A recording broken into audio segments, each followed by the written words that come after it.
I'm pretty sure siguro napanood din na yung video ko kamakailan lang na sinasabi ko na si Google, Android, pwede na mag-share ng files sa Airdrop ng Apple ecosystem, which is a good news lalo no sa mga people among circle of friends, may Android user, may iPhone user. So it's easy for you to share files inter-platform, which is a breakthrough.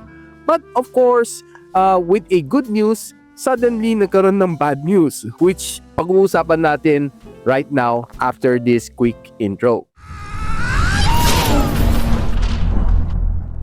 Now, probably napanood nyo na yung video ko on how to send files from Quickshare ni Google Pixel 10 series to the iPhone na AirDrop. No? So, kahit anong kahit anong modelo ng iPhone, basta may AirDrop, pwede ka mag-share. So, nagawa ko naman interconnectivity between si Pixel 10 Pro and si Apple iPhone 17. So, nakapag-share ako to the iPhone and nakapag-share si iPhone to the Pixel 10 Pro, which is, di ba, sobrang okay. Yung breakthrough yun eh. Tuwang-tuwa naman ako na finally, kasi among the family namin, ako, Android user ako, Xiaomi 15 Ultra, and wife ko is a user ng Apple. So, instead na i-upload ko pa sa Google Cloud, then i-download niya or maghanap pa ako ng mga apps like Share It just to be able to send files to her. Hassle, di ba? I mean, kung meron naman as easy as Quickshare to AirDrop, AirDrop to Quickshare, why not utilize yung mga native, no, na walang ads? Which is, for me, something na good move talaga sa side ng Android to close the gap between the two platform.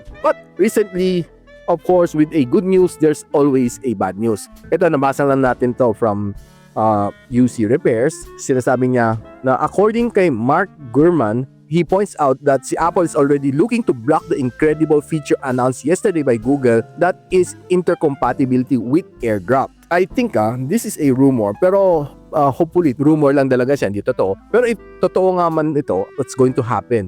Tim Cook and his team would block off any connection from Android to the AirDrop. Which means, itong bagong magiging feature, siguro hopefully, na mag-roll out sa isa sa mga major updates ng Android 16 or probably sa Android 17 to let all of the Android phones being able to share files to and from AirDrop ng Apple. Which I think to make this world a little bit smaller, para medyo mas harmonized lahat tayo. Kahit dalawang platform. I mean, intercompatibility, di ba? I mean, between two ecosystem, di mo na kailangan mag-away. Pero itong si Apple, kung totoo man itong kanyang chismis ni Mark Gurman, I feel sorry for the Apple ecosystem na sobrang nilang taas ng tingin sa sarili. Ewan ko lang, that's just how I feel. Kasi it used to be, talagang hirap mag-send ng files ng Apple to Android. With this initiative naman, mapapadali naman talaga buhay natin, no? We are sending files to and from. Pero kung talagang totoo nga binlock nga ni Apple itong feature na to to be able to receive and send files to Android, talagang ibang level si Apple. Iba talaga tingin nila sa sarili. I mean,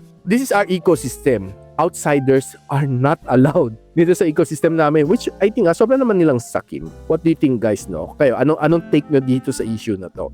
Ako I feel bad. I feel bad na it's supposed to be a good breakthrough, pero rather than i-support ng Apple, iba-block off pa nila. I'm pretty sure na makakarinig to from the Android world na itong allegedly nabalak nilang ni Tim Cook and ng kanyang team to block off itong bagong feature na ito, which I think very useful naman siya in the long run, no? So, kung hopefully hindi siya totoo, rumors lang siya, but if totoo nga talaga tong chismis na ito, dalagang scumbag nga talaga si Apple for doing so. Sobrang silang sakim and masyadong mataas ang tingin nila sa sarili nila. So kayo guys, anong take nyo dito sa issue na to? Let me know in the comments. And of course, kung meron naman kayo natutunan dito sa video na ito, don't forget to like and share itong video na ito. And of course, ina-encourage ko rin kayo mag-subscribe sa ating channel para mas marami kayo matutunan ng mga chismis, tutorial dito sa Tech World here sa aking channel. So paano yan? Hanggang dito muna ako. I'll see you on my next video.